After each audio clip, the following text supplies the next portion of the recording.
হরে কৃষ্ণ, জয় রাধে। আজকে এক ভক্তের কথা বলবো, খুবই বিখ্যাত তিনি। বৃন্দাবনেও তার বিশাল মন্দির আছে, তো নামটা আমি শেষে গিয়ে বলবো। পূর্ব ভারতে গঙ্গা গোবিন্দ সিংহ নামটি খুবই পরিচিত ছিল।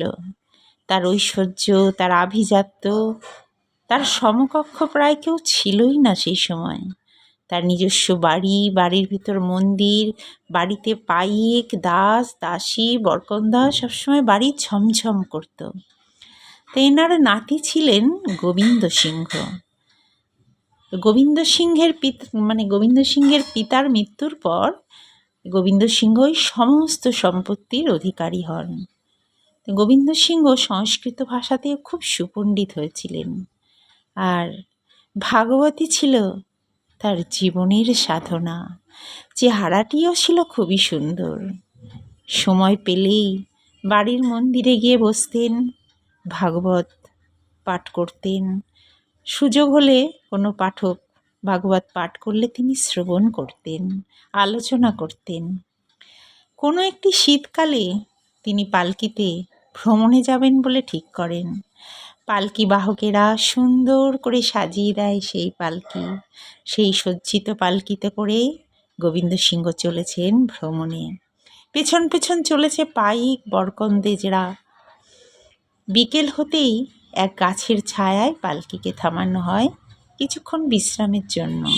চাকর বাকরেরা ছুটে আসেন তামাক সেজে দেবার জন্য। সেই সময় ধনী লোকেরা সবাই তামাক সেবন করতেন। তো তিনি তামাকে টান দিয়ে পালকির ভিতরে বসে হেলান দিয়ে বাইরের দিকে দৃষ্টি নিক্ষেপ করতেই দেখছেন অস্তগামী সূর্যের আলো গঙ্গার বক্ষে ছোট ছোট ঢেউয়ের উপরে পড়ে অপূর্ব সুন্দরভাবে যেন খেলা করছে।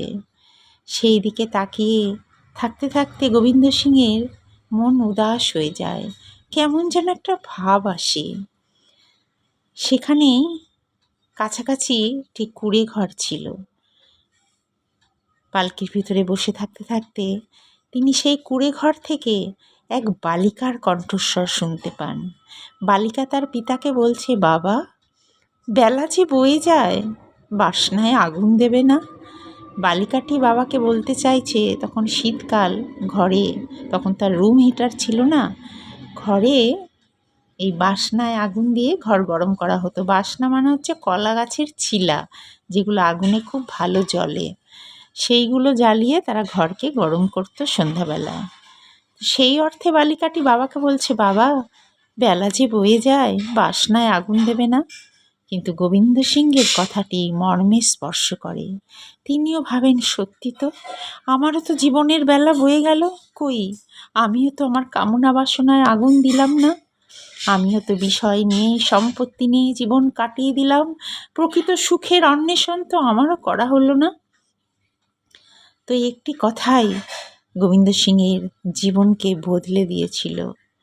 এরকম আমরা ভক্তি জগতে অনেকের কথা পেয়েছি। বিল্বমঙ্গল কাহিনীতে আমরা দেখেছি চিন্তামণির একটি কথাই বিল্বমঙ্গলের জীবনকে কিভাবে বদলে দিয়েছিল।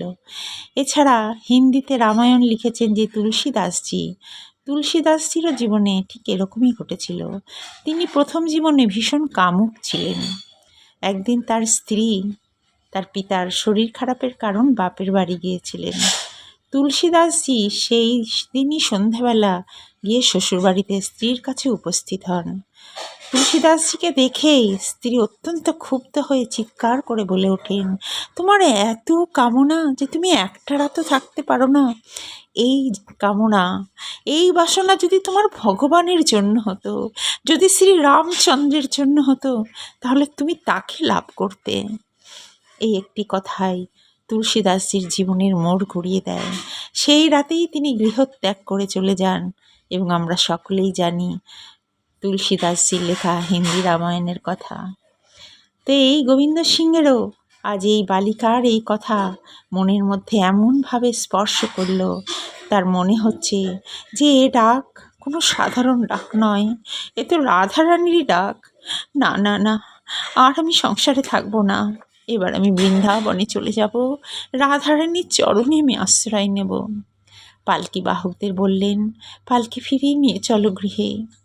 গৃহে ফিরেই দামি দামি পোশাক ছেড়ে স্ত্রী, পুত্র, আমলা, মন্ত্রী সকলকে ডেকে বললেন, তোমরা সকলের ভার বুঝে নাও, সব কিছু বিষয় বুঝে নাও। আমি বিষয় বাসনা সব ত্যাগ করে চলে যেতে চাই। আমি যে রাধারানীর ডাক পেয়েছি। গৃহে সকলে কান্না শুরু করলেন, কিন্তু তিনি তার সিদ্ধান্তে অটল। তিনি বললেন, এমন শুভ মুহূর্ত সকলের জীবনে আসে না।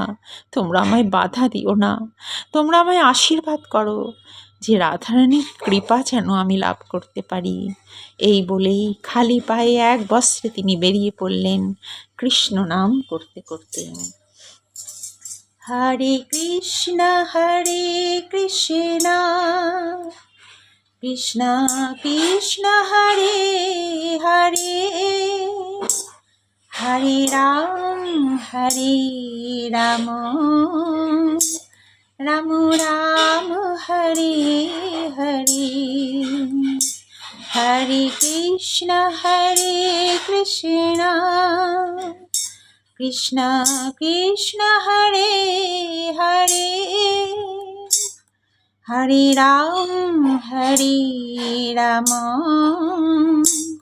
রাম রাম হরে হরে। হরে কৃষ্ণ।